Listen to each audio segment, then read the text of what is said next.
এবার খোলো ওইটা খোলো খোলো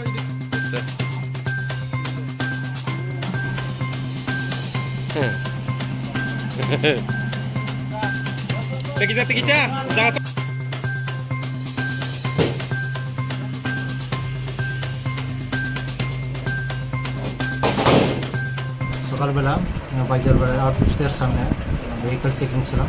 সেই সময় একটা গোপন খবরের ভিত্তিতে একটা আসামের গাড়ি আটক করে খুশি বাইজালবাড়ি এবং তার স্টাফ। তো সেখানে চেকিং করার পরে এবং এই গাড়িটিকে থামানোর পর দেখা যায় যে ড্রাইভার ইতস্তত হয় এবং এখানে জিজ্ঞাসার পরে তাই কোনো উত্তর দিতে পারে না। তো যার কারণে এরপরে গাড়িটা চেকিং করা হয়।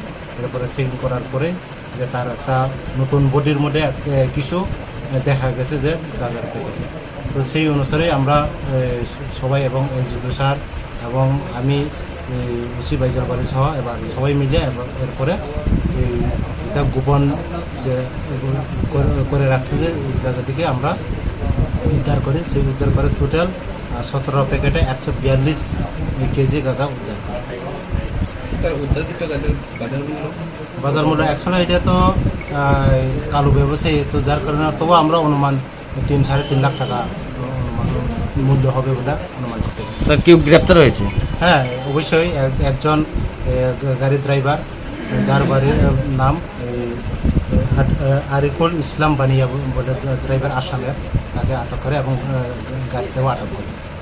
স্যার প্রাথমিক তদন্তে গাঁজাগুলো কোথায় থেকে কোথায় যাচ্ছিল যা উঠে আসলো আপনাদের কাছে?